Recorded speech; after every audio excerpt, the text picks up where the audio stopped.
천시원 강의입니다. 처음 오신 분들이 있어가지고 간략하게 천문요초가 어떤 책인가 제가 설명을 조금 드리고 본 강의 진행하도록 하겠습니다. 세종대왕께서 장영실이라고 하는 천문학자에게는 우주의 천문을 관측할 수 있는 관측기구를 만들게 했고요. 이순지라고 하는 천문학자에게는 서운관에서 천문비기라고 하는 책을 하나 내어주시면서 우리의 독자적인 하늘을 보는 관련된 책들을 다 망라를 해서 나에게 보고를 해라 해서 세종대왕께서 직접 지시를 해서 천문학자 이순지가 세종대왕께 보고한 우리나라에 단 하나밖에 없는 하늘을 보는 책입니다. 근데 이 책은 하늘만 보는 것이 아니라 하늘의 별자리 이동에 관련된 별자리 하나하나를 기술하면서 그게 어떠한 별점을 가진다고 하는 별점을 치는 책이기도 합니다. 그래서 주요 내용을 이렇게 보시면은 너무나도 무서운 내용들이 많이 들어가 있다는 것을 아시게 될 겁니다.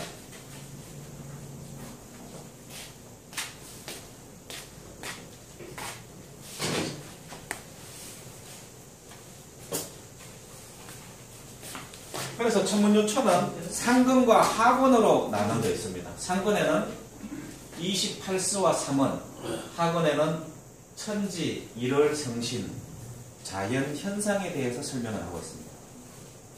우주의 별자리뿐만이 아니라 이 지구상에서 일어나고 있는 바람 한 자락, 물 한 방울, 구름의 모습, 거기에도 모든 어떠한 징후들이 들어있다는 것을 설명하는 무서운 책입니다. 그래서 제목만 보면은 하늘에 있는 별자리 설명한 책으로 보여지지만 그 내용은 우주의 삼라만상에 대한 모든 것이 다 들어있어요. 그리고 그것이 어떤 것을 얘기한다는 것을 오늘날 21세기 용어로 따진다면은 착한 일을, 선한 일을 행한 사람한테는 상을 주고 악한 일을 하고 못된 짓을 한 사람한테는 벌을 주는 상벌 체계가 명확하게 기록되어 있는 책입니다. 그래서 이 책을 원문에 있는 이대로 설명을 하면 어렵습니다. 그래서 제가 이 책을 다 뜯어고쳐가지고 이런 형태로 바꿔버렸어요. 여기에 있는 거사라는 별의 설명이 천문요초에는 복잡하게 되어 있지만 이 별은 어떤 역할을 하고 위치는 어디에 있는데 별점 보는 방법은 이렇게 되어 있더라라고 모든 별자리를 제가 다시 정리를 했습니다. 그래서 이 원문에 맞는 해석은 제 홈페이지에 모조리 다 올려놨기 때문에 필요할 때 들어가서 보시면 됩니다. 단지 이 천문요초는 과거에 대한 나를 투영해서 비춰보는 거울과 같은 그런 상징들이 너무나 많기 때문에 그때그때 적시성 있게 내가 별자리를 보고 바로 판단을 할 수 있어야 되는데 저 많은 별자리를 다 외울 수는 없잖아요. 그래서 제가 인터넷에 올려놨으니까 핸드폰을 가지고 다니시면서 하늘에 이런 별자리가 보여질 때는 핸드폰을 켜서 제 홈페이지 들어가서 이게 무슨 의미를 하는지 바로 판단할 수 있게끔 제가 이미 다 만들어 놨다는 얘기입니다. 그래서 오늘 강의 들으시는 분들은 한 번만 오셔도 더 이상 제 강의를 안 들으러 와도 인터넷 보시면 다 하실 수가 있게 제가 원리를 가르치다. 제가 이것을 연구하게 된 이유는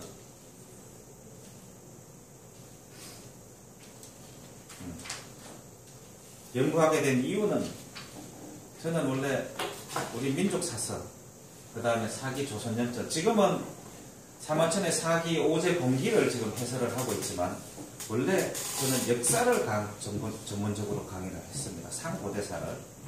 근데 거기에 천문과 관련된 얘기가 너무나 많이 나와서 그거를 이해하기 위해서 공부하다가 우연히 알게 된 사실이라는 거죠.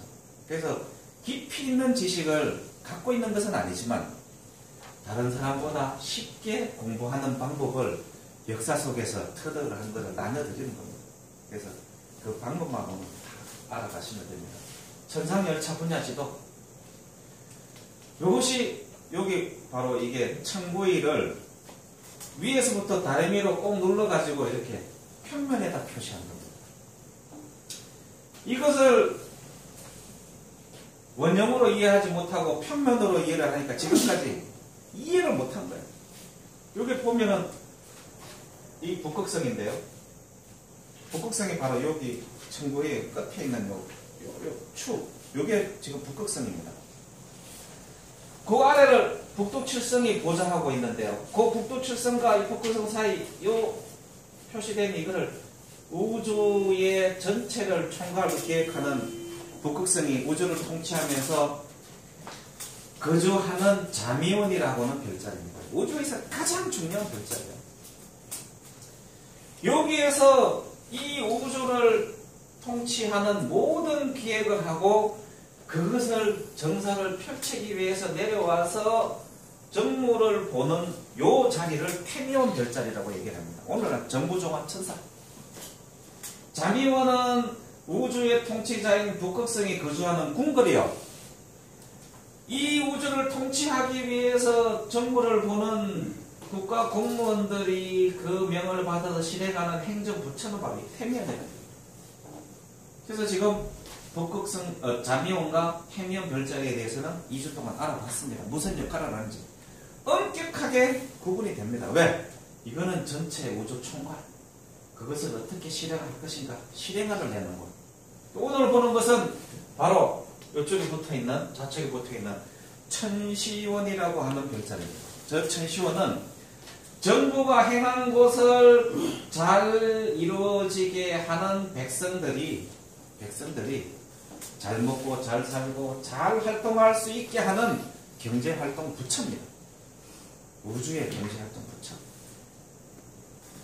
그래서 요 자미원에 소속된 별과 태미원에 소속된 별, 천시원에 소속된 별들의 역할이 완벽하게 구분이 됩니다. 이 별의 움직임이 바로 오늘날 이 지구에 우리나라 관료들의 모든 관직, 군대의 모든 관직, 그 다음에 시장의 모든 형태의 이름들이 모조리 다 별자리 이름들. 하늘에 있는 것이 땅에, 이 지구상에 그대로 투영된 사상이 우리의 이 천문열초에 나오는 삼원 사상입니다. 그게 자미원, 태미원, 천시원. 그래서 이렇게 보시면요, 요 자미원은 천구 이상의 요 중심 자리에 위치하지만 태미원은 요게 보면은 우주의 적도입니다. 적도. 요것은 태양이 다니는 황도길입니다. 황도길. 북극성에 계신 우리는 마고 삼신이라고 얘기를 하죠. 뭐 다른 쪽에서는 불교에서 뭐 치성강 열애라고도 하고 자미대제라고 얘기를 하지만 우리는 마고 삼신 할머니께서 우주를 통치할 때 여기에서 기억을 해서 여기에 정무보고를 받고 통치는 어떻게 해요? 이 우주 전체를 28구역으로 나눠서 통치를 하는데 이게 바로 황도를 중심으로 해서 28구역으로 나눠놨습니다. 태양이 다니는 길을 따라서. 그래서 여기 보면은 황도가 표시가 되어 있어요. 이게 바로 적도입니다. 요게. 이 되어 있는 게 이게 우주의 적도인데 황도는 그 아래 길로 이렇게 어긋나 있습니다.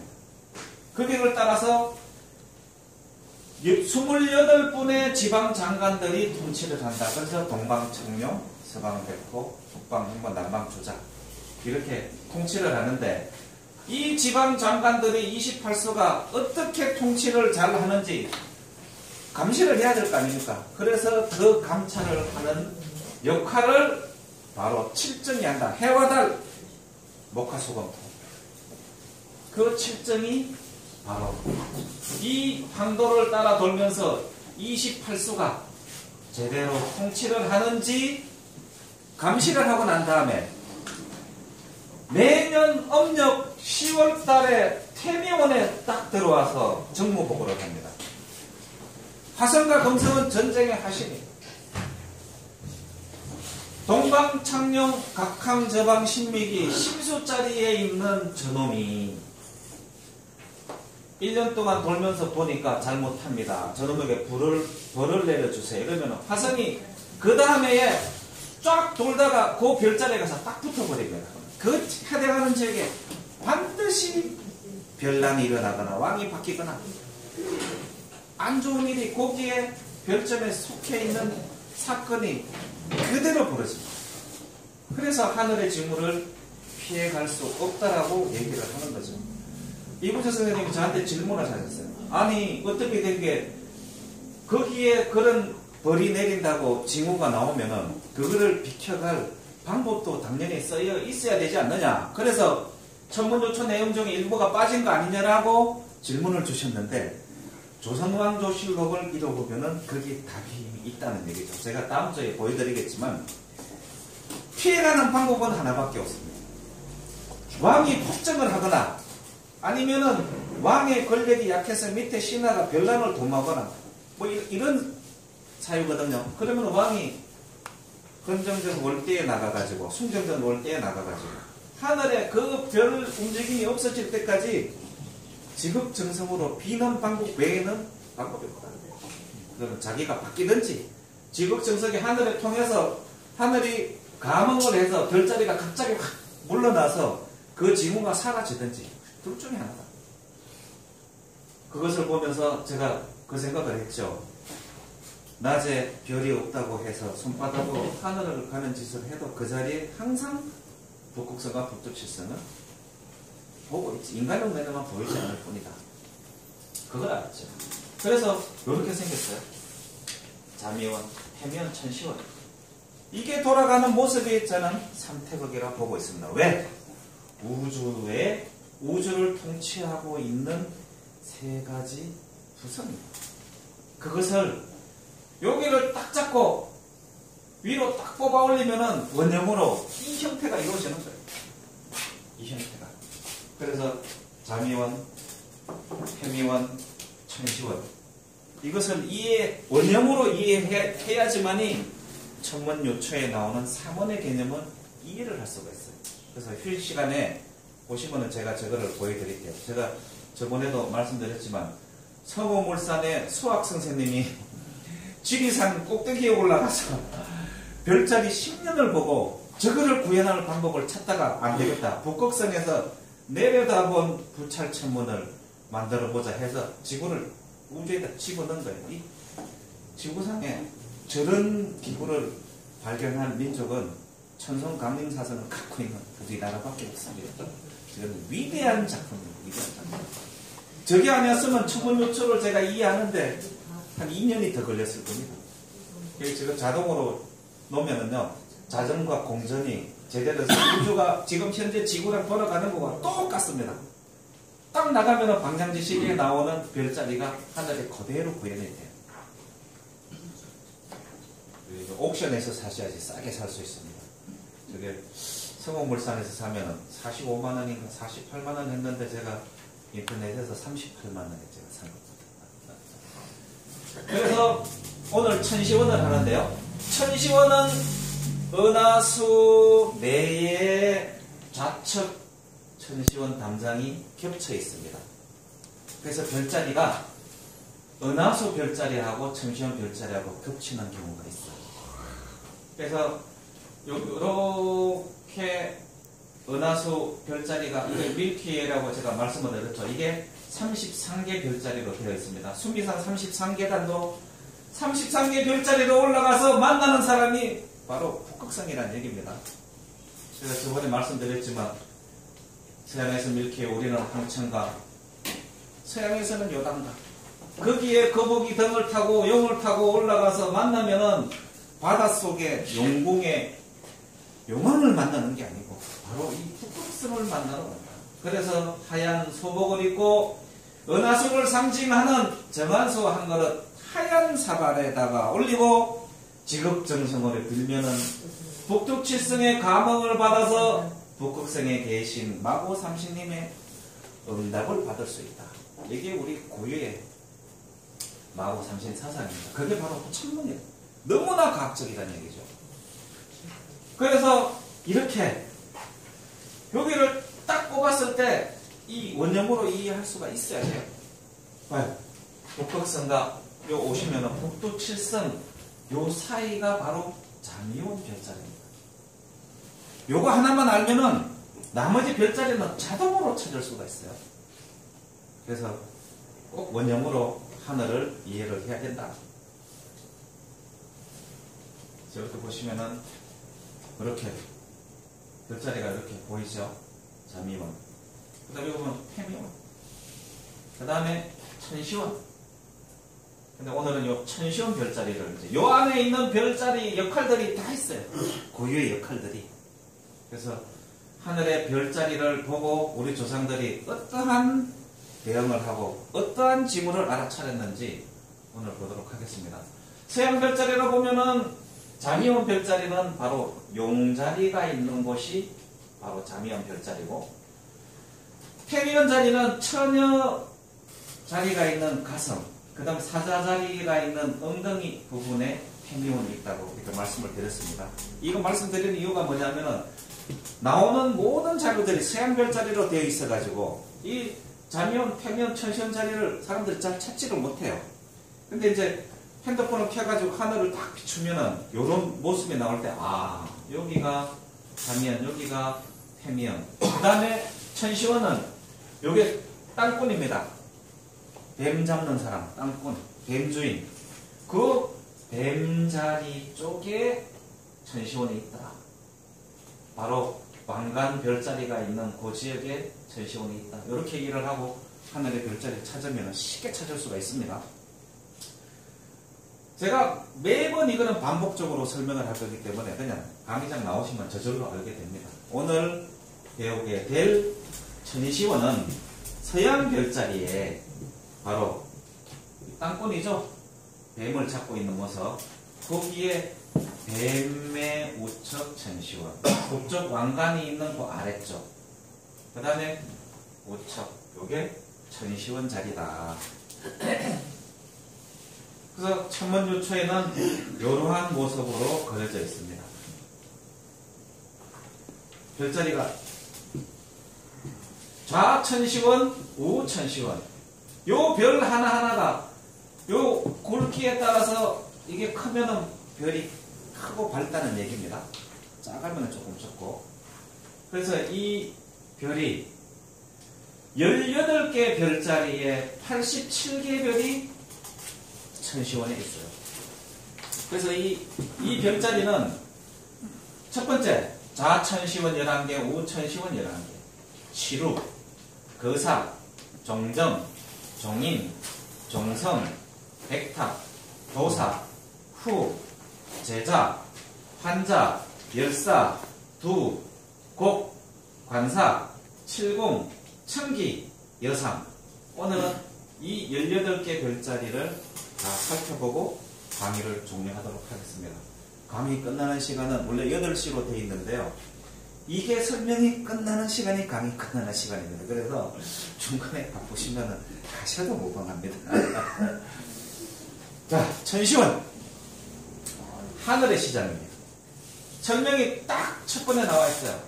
천시온은 백성의 운을 주관하는 별로 주로 저울을 맡으며 사람들은 모든 일을 한다. 시장이 맞죠? 일명 청기정이라고도 하니 사람을 죽이고 현별 주는 일을 하기도 한다. 사기조선열전 제가 해설해가지고 제 홈페이지에 다 올려놨지만은 그 한무제가 장사 수륙 양군을 보냈는데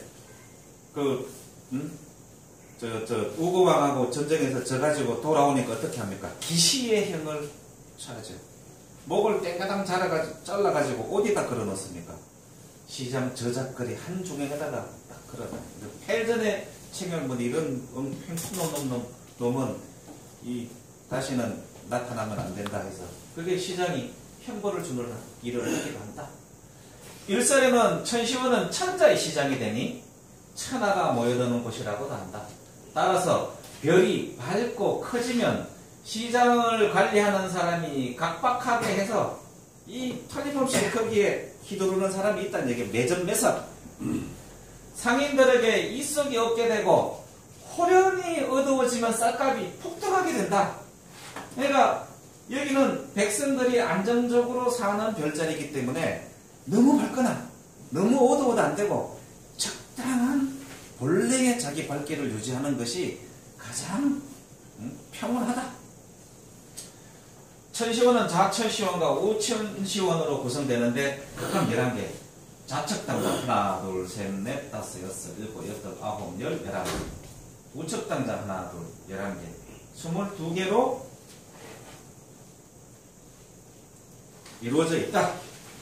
그래서 지금 우리 경복궁, 창경궁, 종묘 거기 담장이 이런 형태를 만들어져 있는 게 몇 군데가 있다고 저번에 제가 소개를 한 적이 있습니다.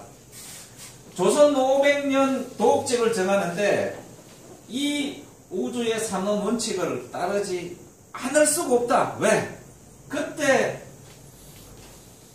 왕조가 바뀌고 나라가 바뀌고 할 때는 틀림없이 천문과 관련이 있어요. 그러지 않고서는 왕조가 바뀌질 않습니다. 그 징후를 보고 행동에 들어간다.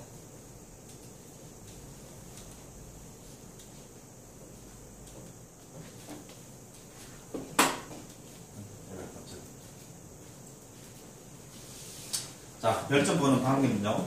별점 보는 방법은 바로 요 안에 있는 별들을 얘기하는 겁니다. 천시원 아래 별이 많고 윤택하면 흉년이 들고 별이 드물면 흉년이 든다. 이 백성들의 일상을 얘기하는 거죠.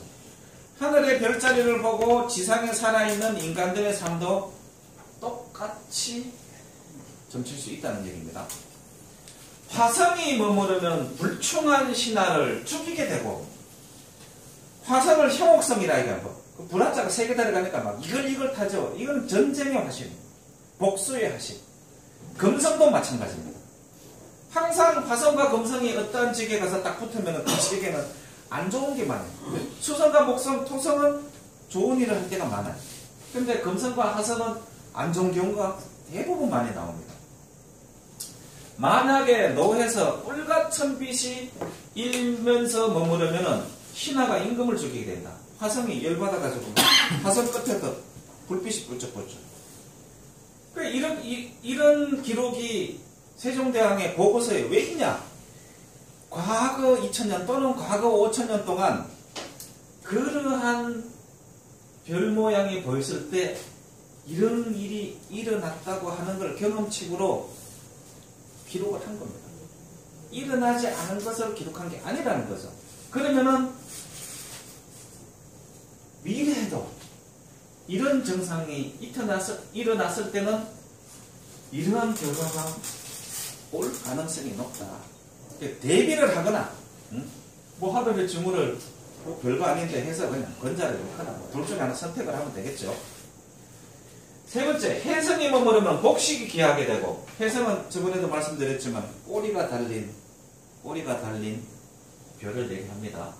나가면 호걸이 병사를 일으키며 시장을 옮기고 도읍을 옮기게 된다. 객성, 이거는 말 그대로 듣도 보지도 못한 어떤 별이 갑자기 나타나는 떠돌이 별입니다. 궤도에도 없는 떠돌이 별. 별똥별하고 다릅니다. 별똥별은 유성우라 그래서 이렇게 막 떨어지는 걸 얘기하지만 이거는 한계를 얘기하는 겁니다. 객성이 들어오면 병난이 크게 일어나고 머무르면 길이를 재고 무게를 재는 기준이 공평치 못하게 되며 나가면 귀인이 죽게 된다. 달. 제가 달에 대해서는 저번 2주 동안 제가 여러 번 말씀을 드렸지만 이 7점 해와 달 하수 목금토 이 7점 중에 달처럼 골 때리는 놈이 없다. 왜? 얘는 지멋대로 돌아다닌다. 제 궤도로 다니는 건 절대 그렇지 않다. 특히 그 나라가 어지러워질 때. 그래서 2016년도에 추석날 달이 보름달이 이틀 늦게 떴고 2017년도에도 추석날 정월 대보름날 달이 이틀 늦게 뜨고 올해도 하루 늦게 떴습니다. 그거는 굉장히 안 좋은 징후라고 제가 말씀을 드렸죠. 여기 천문조칙에 딱 쓰여져 있어요. 달이 들어오면 정령을 바꾸고 화폐를 바꾸게 되면 가까운 신하가 명을 거스르는 죄가 발생하며 병난이 일어난다. 태양은 양의 정수요 달은 음의 정수라고 했죠. 이게 왕과 황후를 상징한다고 이렇게 1월 성신 설명할 때 그게 나옵니다. 한가운데에 달이 머무르면 황후에게 근심이 생기고 대신에게 재앙이 발생한다. 달이 이 천시원 자리에 들어오면은 안 좋아요. 오성, 화수목금토. 오성이 들어오면 장군과 재상에게 근심이 생기고 병난이 크게 일어난다. 유성이 들어와서 이 별똥별을 얘기하는 겁니다. 색깔이 푸르면서 휘어지면 근데 옛날에 천문가들은 이런 걸 다 봤으니 푸르면서 휘어지면 별이 물건값이 오르고 누군가 가격을 뭐 조정한다는 얘기겠죠. 매점 매색을 하거나 붉어지면 화재가 발생하고 질병이 돈다. 별 색깔이 봐요. 푸르면서 휘어지고 붉어지면 화재가 발생하고 원래 천시원의 별은 붉은색으로 되어 있다고 얘기를 했죠. 각기 자기 그 별 색깔이 있습니다. 그 다음에 두 번째는 요 이제 담장 바로 안에 있는 요 시루라고 하는 별입니다. 몇 개로 되어 있습니까? 6개죠. 하나, 둘, 셋, 넷, 다섯, 여섯. 시루는 시장을 맡은 부서이다. 시루는 경상도 사투리인데 주로 시당을 여닫는 일을 맡고 도량령 등 율령을 헤아려 만드는 일을 한다. 요 입구에 있으니까 도량령을 담당을 한다. 6개의 검은색 별로 이루어져 있다. 그러니까 검은색, 흑색, 오색, 또 뭐 한 가지가 있었는데 검은색이 한 3가지로 나옵니다. 그래서 그거를 그거 뭐 있었는데 제가 까먹었어요. 오색, 현흑, 흑색, 오색, 또 검은색이 또 하나 있는데 검은 흑자인가 봐. 현흑, 묵. 별이 밝으면 길하고 어두우면 시장을 맡는 관리가 이치에 어긋난 일을 하고 혜성 또는 객성이 머무르면 시장의 문이 많이 닫히게 됩니다. 제가 이게 길 막힐 때는 그 목동 로데오 거리를 제가 이렇게 샥 돌아서 이렇게 여의도로 출근을 하는데요. 최근에 가슴이 너무 아픕니다. 점포 3개 중에 1개 내지 2개가 다 그게 완전 패션 거리였거든. 그 골프 옷 엄청나게 많았는데 다 비었어요. 그동안에 너무 과당 경쟁이 했어요. 그래서 그런가요? 아니 뭐 가는 데마다 포츠웨어들 점포들이 그냥 줄줄이 늘어서 있으니 누가 모든 사람이 그것만 입고 사는 것도 아니고. 거사하면은 시루 우쪽에 거사라는 별입니다. 그러니까 거사 이 별이 2개라는 얘기입니다. 거사는 주로 수레와 가마를 맡으니 별이 밟지 못하면 나라 안에 수레가 다 징발된다. 이게 뭡니까? 전쟁한다는 얘기죠. 거사는 장사하는 사람들의 구역이 되기도 한다. 이 트럭 운전하시는 분들은 우리나라도 전쟁 나면 다 군수품으로 다 징발당합니다. 2개의 노란색 별로 이루어져 있다. 별점 보는 방법. 객성 또는 혜성이 머무르면 천하의 전차가 다 발동한다.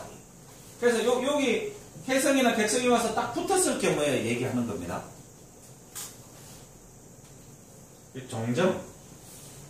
종점은 그 사이에 바로 위쪽에 있죠. 종점이 2개.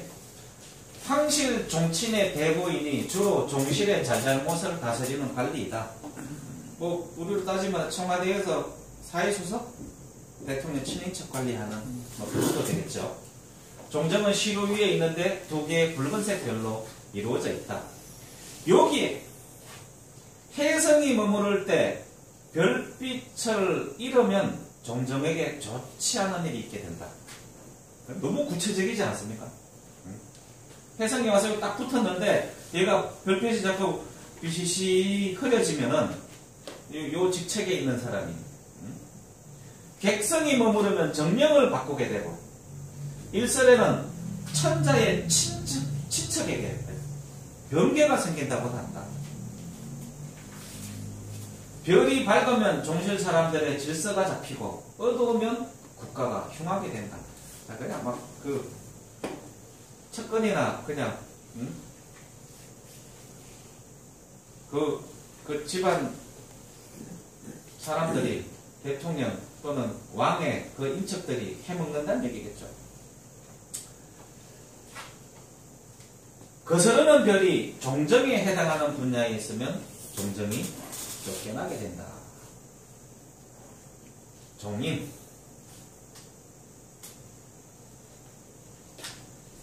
여기 종인 5개로 되어 있죠.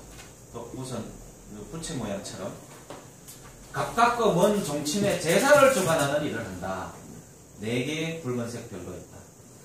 만약에 별에 아름다운 무늬가 있으면서 밝고 바른 모습이면 종친들의 위계 질서가 지켜지고 움직이면 천자의 친척에게 변개가 생긴다.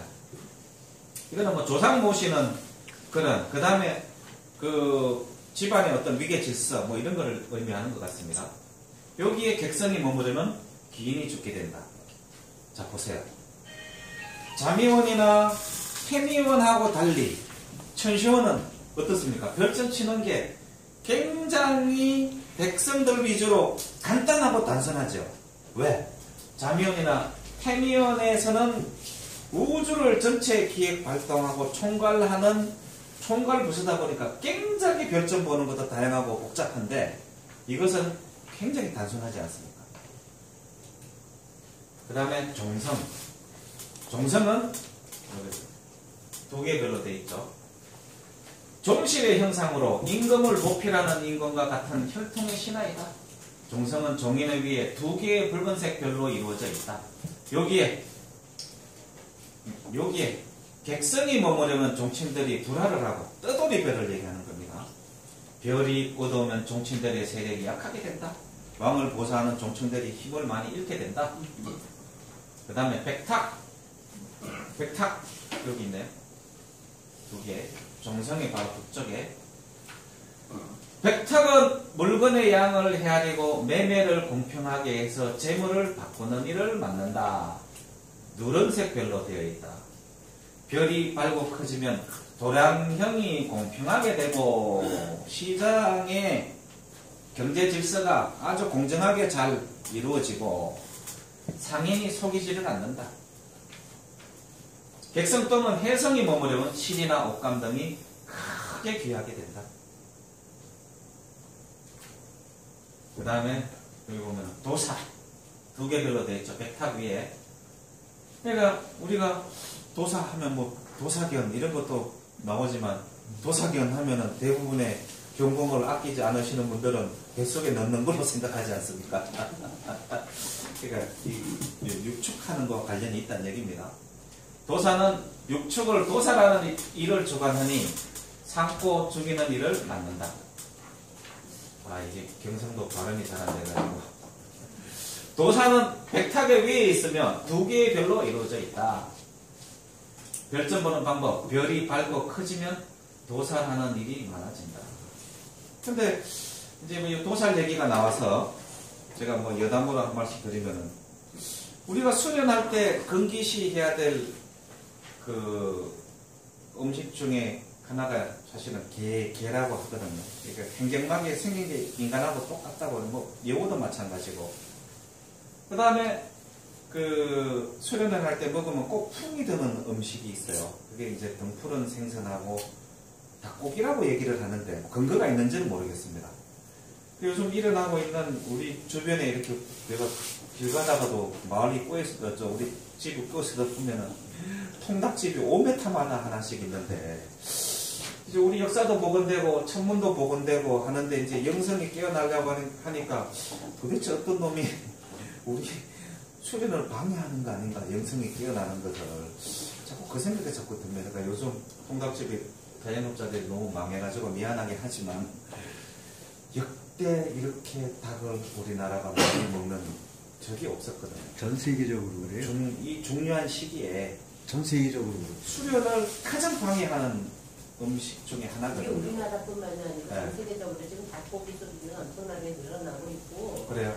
그 다음에 이제 통닭집이 많아지는 거는 그 자영업자 수가 늘어나는 자연이 그쪽으로 많이 늘어요. 옷장사, 먹는 장사가 많이 느는데 특히 먹는 장사 중에서 프랜차이즈가 발달된 통닭집이 많이 늘어나요. 알겠습니다. 건강에 제일 해로운 거예요. 네. 온도가 제일 높아요. 아유, 네. 그게 서양 영향은 아니에요. 네. 그게 좋대요. 빨리 죽이는 겁니다.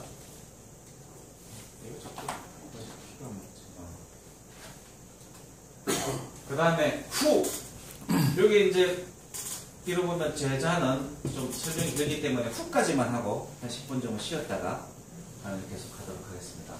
후는 음과 양을 관찰하는 일을 한다. 여기 보면 후 하나가 되어 있죠. 종정의 오른쪽에 있다. 이 후가 천시원에서 별이 밝고 커지면 보필하는 신화의 세력이 강해지고 사이, 그 사이라고 되는데 이제 중국의 병방 국가. 이거 뭐 사이는 우리 뭐 동이, 북이, 남만, 뭐 서융이라고도 하고요, 견이라고도 하고 서이라고도 표현을 합니다. 이제 우리 고대의 우리 민족을 지칭한다고 보면 되겠습니다. 사이들의 세력이 커져 길이 열려지고 자꾸 미미해지면 중국이 편안해지고 별이 없어지면 임금이 지위를 잃게 되며 자리를 옮기면 임금이 불안해지게 된다. 그래서 요 후자리는 굉장히 좀 중요합니다.